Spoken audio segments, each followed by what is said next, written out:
Vijayanagara channel ವೀಕ್ಷಕರಿಗೆ ನಮಸ್ಕಾರ. ವಿಜಯನಗರ ವಾರ್ತೆಗಳಿಗೆ ಸ್ವಾಗತ. ಮುಖ್ಯಾಂಶಗಳು.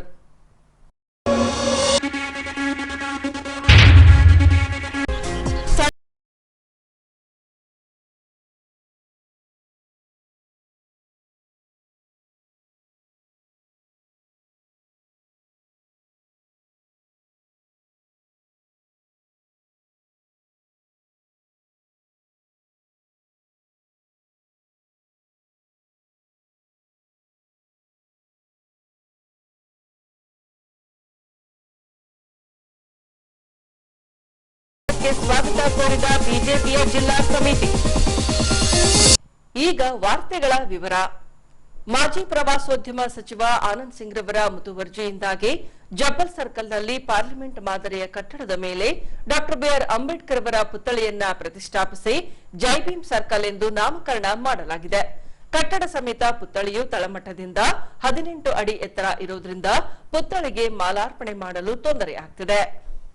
ಹೀಗೆ ಈ ವಿಷಯಕ್ಕೆ ಸಂಬಂಧಿಸಿದಂತೆ ಹೊಸಪೇಟೆ ನಗರಸಭೆಗೆ ಆಗಮಿಸಿದ ಭೀಮವಾದ ದಲಿತ ಸಂಘರ್ಷ ಜಿಲ್ಲಾ ಸಮಿತಿಯು ನಗರಸಭಾ ಅಧ್ಯಕ್ಷರಿಗೆ ಹಾಗೂ ಪೌರಾಯುಕ್ತರಿಗೆ ಮನವಿ ಸಲ್ಲಿಸಿ ಜೈ ಭೀಮ್ ವೃತ್ತಕ್ಕೆ ಹೈಡ್ರಾಲಿಕ್ ಕ್ರೇನ್ ಅಳವಡಿಸಿ ಅಂಬೇಡ್ಕರ್ ಅವರ ಪುತ್ಥಳಿಗೆ ಸರಳವಾಗಿ ಮಾಲಾರ್ಪಣೆ ಮಾಡಲು ಹಾಗೂ ಪುತ್ಥಳಿಯ ಸ್ವಚ್ಛತೆ ಮಾಡಲು ಸರಳ ವ್ಯವಸ್ಥೆ ಕಲ್ಪಿಸಬೇಕೆಂದು ಆಗ್ರಹಿಸಿದ್ದಾರೆ.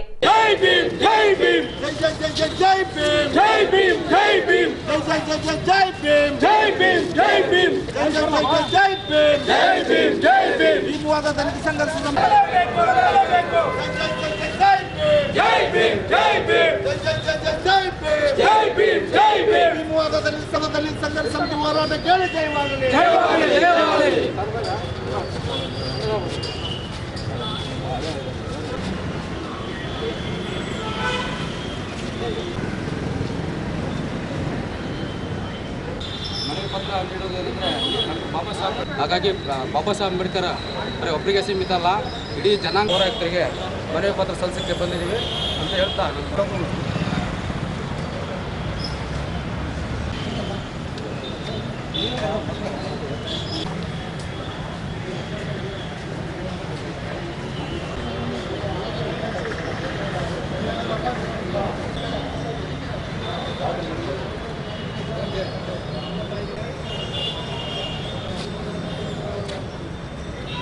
ಇದರ ಬಗ್ಗೆ ಗಮನ ಹರಿಸದೆ ಹಾಗೂ ಸ್ಪಂದಿಸದೆ ತಿರಸ್ಕಾರ ಮಾಡಿರುತ್ತೀರಿ.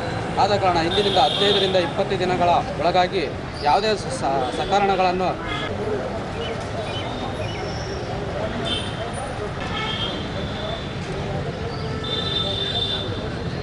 ಚೆನ್ನಾಗಿದೆ. ಸಿಸ್ಟಮ್ ಭಾಳ ಚೆನ್ನಾಗಿದೆ.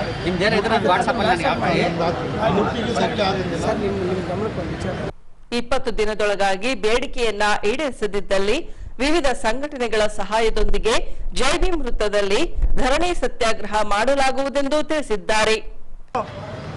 ಸಾಂಕೇತಿಕವಾಗಿ ಭೀಮವಾದ ದಲಿತ ಸಂಘರ್ಷ ಸಮಿತಿಯಿಂದ ಹೋರಾಟವನ್ನು ಹಮ್ಮಿಕೊಂಡಿದ್ವಿ. ಇದರ ಮುಖ್ಯ ಉದ್ದೇಶ ಏನಪ್ಪ ಅಂದರೆ, ಇವತ್ತು ನಮ್ಮ ಬಾಬಾ ಸಾಹೇಬ್ ಅಂಬೇಡ್ಕರ್ ಅವರ ಪ್ರತಿಮೆಗೆ ಸಾಮಾನ್ಯ ಜನರು ಮಾಲಾರ್ಪಣೆ ಮಾಡಲಿಕ್ಕೆ ಅವಕಾಶ ಇಲ್ಲದಂಥ ಪರಿಸ್ಥಿತಿ ಇದೆ. ಯಾಕಂದರೆ ಇವತ್ತು ಬಾಬಾ ಸಾಹೇಬ್ ಅಂಬೇಡ್ಕರ್ ಪ್ರತಿಯೊಂದು ಜಾತಿಯವರಿಗೆ ಸೇರಿದಂಥವ್ರು. ಅಂಥ ಮಹಾನ್ ನಾಯಕರಿಗೆ ಇವತ್ತು ನಾವು ಮಾಲಾರ್ಪಣೆ ಮಾಡಲಿಕ್ಕೂ ಅವಕಾಶ ಇಲ್ಲ, ಮಾಲಾರ್ಪಣೆ ಮಾಡಲಿಕ್ಕೆ ಅವಕಾಶನೇ ಇಲ್ಲದಂಥ ಪರಿಸ್ಥಿತಿ ಇರೋದ್ರಿಂದ ಅನೇಕ ಬಾರಿ ನಮ್ಮ ನಗರಸಭಾ ಅಧ್ಯಕ್ಷರಿಗೂ ಮತ್ತು ನಗರಸಭಾ ಪೌರಾಯುಕ್ತರಿಗೂ ಜಿಲ್ಲಾಧಿಕಾರಿಗಳಿಗೂ ಅನೇಕ ಬಾರಿ ನಾವು ಬೇರೆ ಬೇರೆ ಸಂಘಟನೆಗಳ ಮನವಿ ಪತ್ರ ಕೊಟ್ಟರೇನು ಅವರು ಅದ್ರ ಬಗ್ಗೆ ಯಾವುದೇ ಥರಂಥ ಕಾಳಜಿ ವಹಿಸಲಿಲ್ಲ. ಹಾಗಾಗಿ ಈ ಸಂದರ್ಭದಲ್ಲಿ ನಾವು ಒಂದು ಮಾತು ಹೇಳಲಿಕ್ಕೆ ಇಷ್ಟಪಡ್ತಾ ಇದ್ದೀನಿ ಬಂಧುಗಳೇ, ಮುಂದಿನ ದಿನಗಳಲ್ಲಿ ಬಾಬಾ ಸಾಹೇಬ್ ಅಂಬೇಡ್ಕರ್ ಅವರ ಪ್ರತಿಮೆ ಬಗ್ಗೆ 15ರಿಂದ 20 ದಿವಸದ ಒಳಗಡೆ ಬಾಬಾ ಸಾಹೇಬ್ ಅಂಬೇಡ್ಕರ್ ಪ್ರತಿಮೆಗೆ ಮಾಲಾರ್ಪಣೆ ಮಾಡಲಿಕ್ಕೆ ಅವಕಾಶ ಮಾಡಿಕೊಟ್ಟಿಲ್ಲ ಅಂದರೆ ನಾವು ಅದೇ ಬಾಬಾ ಸಾಹೇಬ್ ಅಂಬೇಡ್ಕರ್ ಪ್ರತಿಮೆ ಮುಂದೆ ಧರಣಿ ಸತ್ಯಾಗ್ರಹವನ್ನು ಕುಂದಿರ್ಲಿಕ್ಕೂ ನಾವು ಯೋಚನೆ ಮಾಡ್ತಾ ಇದ್ದೇವೆ ಅಂತ ಈ ಸಂದರ್ಭದಲ್ಲಿ ಹೇಳಲಿಕ್ಕೆ ಇಷ್ಟಪಡ್ತಾ ಇದ್ದೀನಿ ಬಂಧುಗಳೇ. ಯಾಕಂದರೆ ಇವತ್ತು ಪ್ರತಿಯೊಂದು ಪ್ರತಿಮೆಗೆ ಮಾಲಾರ್ಪಣೆ ಮಾಡಲಿಕ್ಕೆ ಅವಕಾಶ ಬೇಕೇ ಬೇಕು. ಅದರಲ್ಲಿ ಎಸ್ಪೆಷಲಿ ಬಾಬಾ ಸಾಹೇಬ್ ಅಂಬೇಡ್ಕರ್ ಅವರು ನಮ್ಮ ಜನಾಂಗಕ್ಕೆ ಸರ್ವ ಜನಾಂಗದ ಶಾಂತಿ ತೋಟ ಅಂತ ಏನಂತೀವಲ್ಲ, ಅದೇ ಥರ ಪ್ರತಿಯೊಬ್ಬರಿಗೆ ಬೇಕಾಗಿದೆ. ಇವತ್ತು 500 ರೂಪಾಯಿ ಒಂದು ಮಾಲೆ ತೊಗೊಂಡ್ರೆ 3000 4000 ಕೊಟ್ಟು ಕ್ರೈನ್ ಕರ್ಕೊಂಡು ಬಂದು ಮಾಲಾರ್ಪಣೆ ಮಾಡೋಂಥ ಪರಿಸ್ಥಿತಿ ಇದೆ. ಬರೀ VIP ಬಾಬಾ ಸಾಹೇಬ್ ಅಂಬೇಡ್ಕರ್ ಅಲ್ಲ, ಸಾಮಾನ್ಯ ಜನರನ್ನು ಬಾಬಾ ಸಾಹೇಬ್ ಅಂಬೇಡ್ಕರ್ ಮಾಲಾರ್ಪಣೆ ಮಾಡಲಿಕ್ಕೆ ಅವಕಾಶ ಮಾಡಿಕೊಡ್ಬೇಕಂತೇಳಿ ಈ ಸಂದರ್ಭದಲ್ಲಿ ಹೇಳಿ ನನಗೆ ಮಾತಾಡಲಿಕ್ಕೆ ಅವಕಾಶ ಮಾಡಿಕೊಟ್ಟಂತ ತಮ್ಮೆಲ್ಲರನ್ನು ಹೊಂದಿಸಿ 2 ಮಾತನ್ನು ಮುಗಿಸ್ತಾ ಇದ್ದೀನಿ. ಜೈ ಭೀಮ್. ಎಲ್ಲರಿಗೆ ಭೀಮ ದಲಿತ ಸಂಘರ್ಷ ಸಮಿತಿಯಿಂದ ಎಲ್ಲರಿಗೆ ಜೈ ಭೀಮ್ ನಮಸ್ಕಾರಗಳು.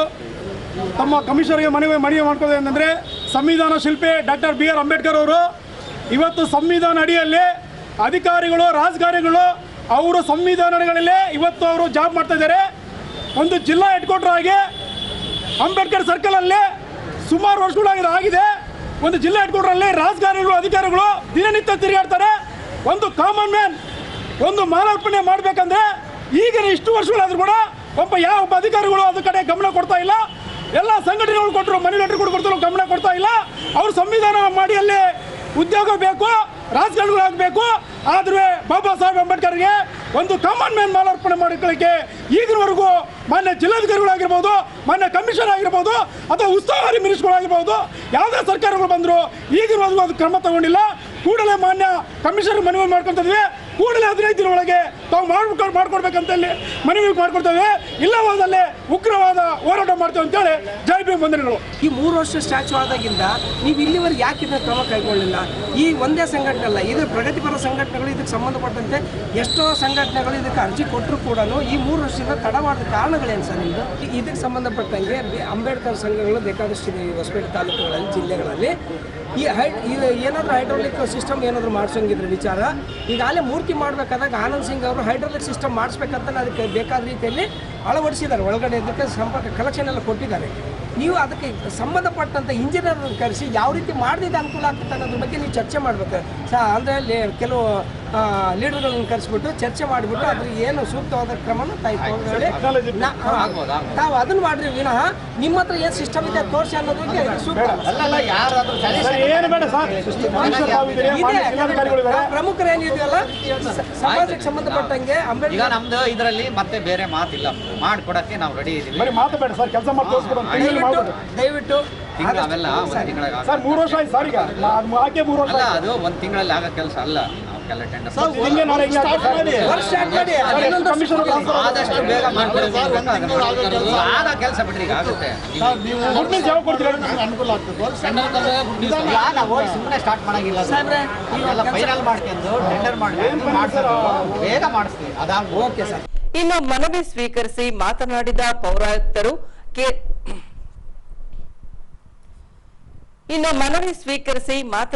ಪೌರಾಯುಕ್ತರು ಕ್ರೇನ್ ಅಳವಡಿಸುವ ಕುರಿತಾಗಿ ಈಗಾಗಲೇ ಚಿಂತನೆ ನಡೆದಿದೆ. ಅದಕ್ಕಾಗಿ ಟೆಂಡರ್ ಕರೆಯಬೇಕಿದೆ. ಅದಕ್ಕಾಗಿ ಕಾಲಾವಕಾಶದ ಅವಶ್ಯವಿದೆ. ಆದಷ್ಟು ಬೇಗ ಕ್ರೇನ್ ಅಳವಡಿಸುವ ಪ್ರಾಮಾಣಿಕ ಪ್ರಯತ್ನ ಮಾಡಲಾಗುವುದೆಂದು ಭರವಸೆ ನೀಡಿದ್ದಾರೆ.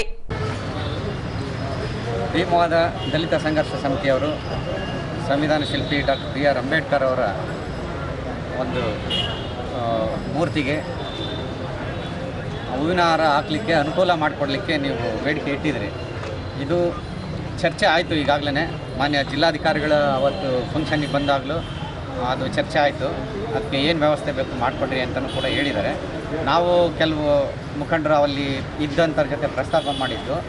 ಅದಕ್ಕೆ ಈಗಾಗಲೇ 4 ಕಡೆಯಿಂದ ನೋಡಲಿಕ್ಕೆ ಈಗ ಚೆನ್ನಾಗಿ ಕಾಣಿಸ್ತಾ ಇದೆ. ಅದಕ್ಕೆ ಧಕ್ಕೆ ಆಗದೇ ಇರೋ ಥರ ಯಾವ ಥರ ಪ್ಲ್ಯಾನ್ ಮಾಡಿಕೊಡ್ಬೇಕು, ಯಾರಾದರೂ ಎಕ್ಸ್ಪರ್ಟ್ ಇದ್ದರೆ ನಿಮ್ಮಿಂದನಾದರೂ ಹೇಳಿ ನಾವು ಕರೆಸ್ತೀವಿ.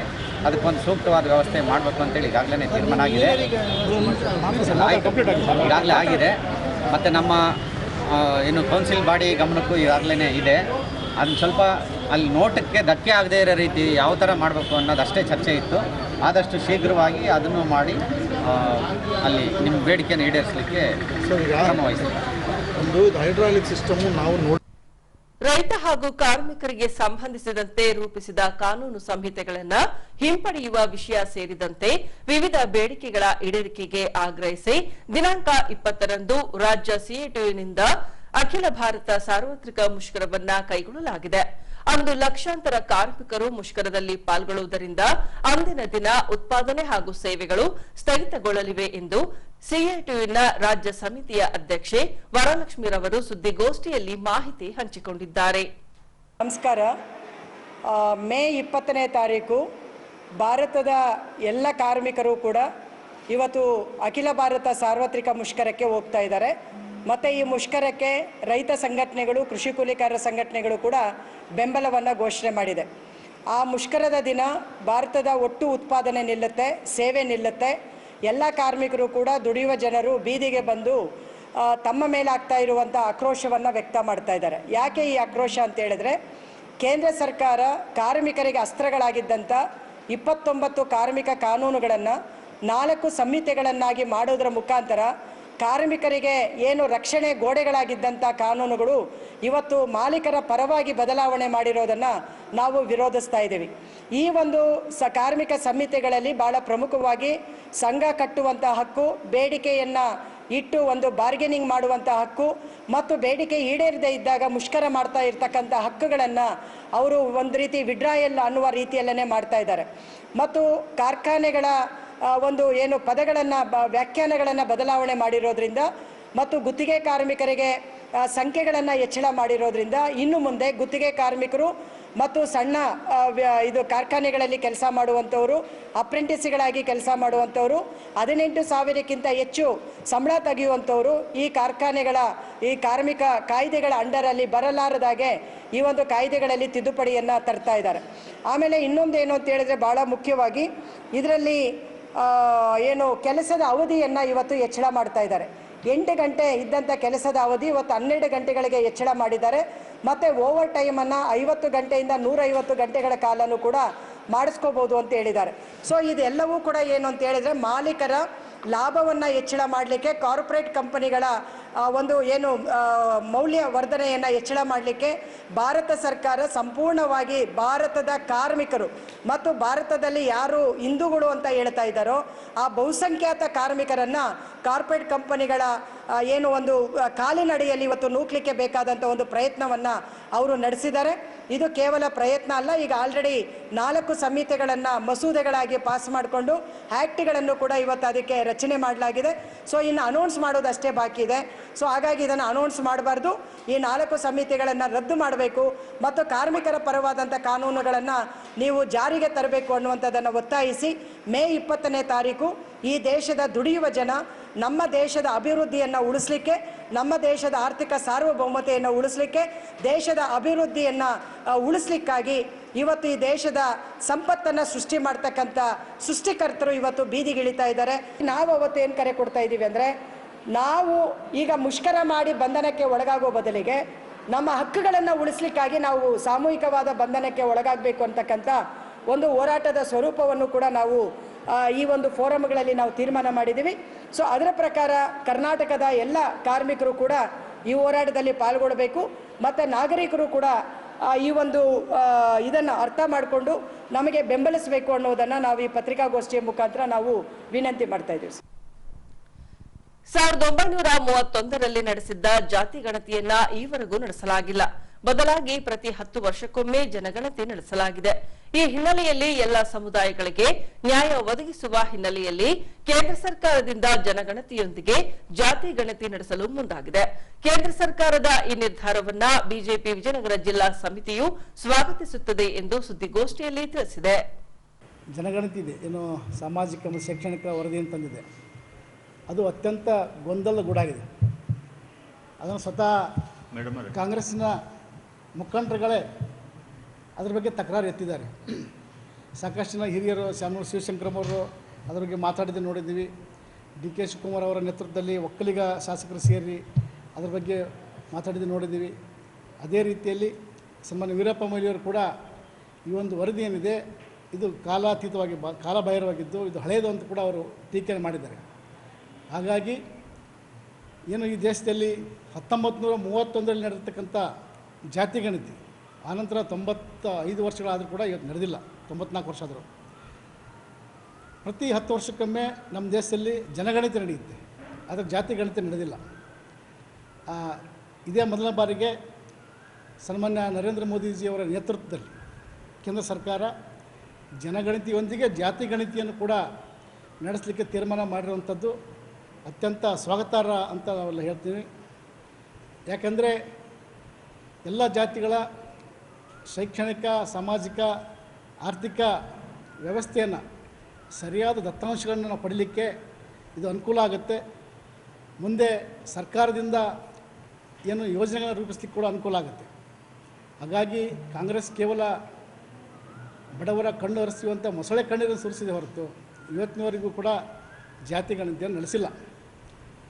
2010ರಲ್ಲಿ ಡಾಕ್ಟರ್ ಮನಮೋಹನ್ ಸಿಂಗ್ ಅವರು ಪ್ರಧಾನಮಂತ್ರಿಗಳಾಗಿದ್ದಾಗ ಆ ಸಂದರ್ಭದಲ್ಲಿ ಕ್ಯಾಬಿನೆಟ್ಟಿನಲ್ಲಿ ಒಂದು ತಂಡ ರಚನೆ ಮಾಡಿ ಜಾತಿ ಗಣತಿಯನ್ನು ನಾವು ಮಾಡ್ತೀವಿ ಅಂತ ಹೇಳಿದ್ರೆ ಹೊರತು ಅದನ್ನು ಕಾರ್ಯರೂಪಕ್ಕೆ ತರಲಿಲ್ಲ.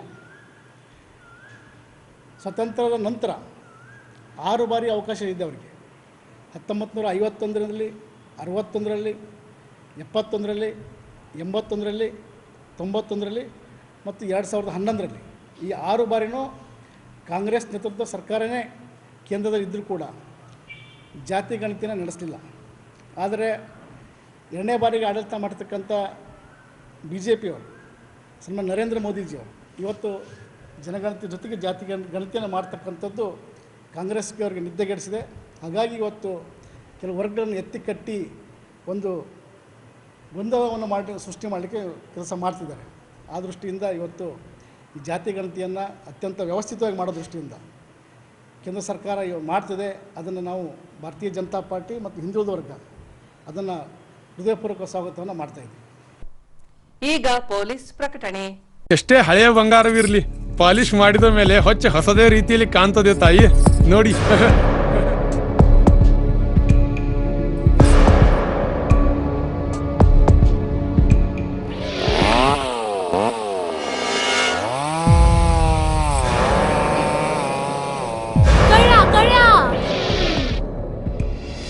ತಾಯಿ, ನಿಮ್ಮ ಮೈ ಮೇಲೆ ಅದು ಹೊಲಸು ಬಿದ್ದಿದೆ.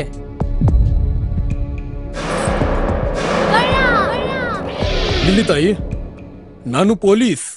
ಅಲ್ಲಿ ಮುಂದೆ ದಾರಿಲಿ ದೊಡ್ಡ ಗಲಾಟೆ ಆಗಿದೆ. ಮತ್ ನೀವು ಇಷ್ಟೆಲ್ಲ ಒಡವೆ ಹಾಕೊಂಡು ತಿರುಗಾಡ್ತಾ ಇದ್ದೀರಾ. ಈ ಒಡವೆಗಳನ್ನ ಈ ವಸ್ತ್ರದಲ್ಲಿ ಕಟ್ಟಿ ಪರ್ಸ್ನಲ್ಲಿ ಇಡಿ. ಹಾಕಿ ಪರ್ಸ್ನಲ್ಲಿ ಇಡೋಣ. ಅಲ್ಲೇ ಮುಂದ್ಗಡೆ ಆಗಿದೆ. ಇದು ತಗೊಳ್ಳಿ ತಾಯಿ, ನಾನು ಬರ್ತೀನಿ. ಈ ಕಡೆಯಿಂದ ಹೋಗಿ.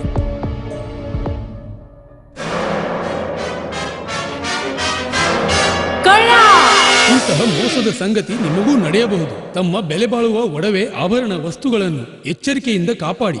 ಯಾವುದೇ ಮಾತುಗಳಿಗೆ ಮರುಳಾಗಬೇಡಿ. ಸಂಶಯಾಸ್ಪದ ರೀತಿಯಲ್ಲಿ ಯಾರಾದರೂ ಕಂಡು ಬಂದರೆ ಸಮೀಪದ ಪೊಲೀಸ್ ಠಾಣೆಯನ್ನು ಸಂಪರ್ಕಿಸಿರಿ.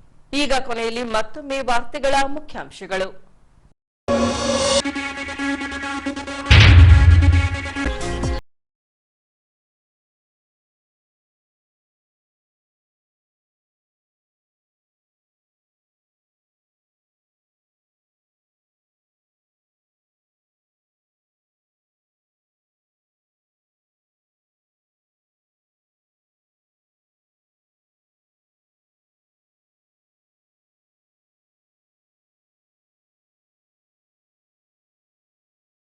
ಕೇಂದ್ರ ಸರ್ಕಾರದ ನಿರ್ಧಾರಕ್ಕೆ ಸ್ವಾಗತ ಕೋರಿದ ಬಿಜೆಪಿಯ ಜಿಲ್ಲಾ ಸಮಿತಿ. ಇಲ್ಲಿಗೆ ವಾರ್ತಾ ಪ್ರಸಾರ ಮುಕ್ತಾಯವಾಯಿತು. ವಂದನೆಗಳೊಂದಿಗೆ ನಯನ ಉಮೇಶ್.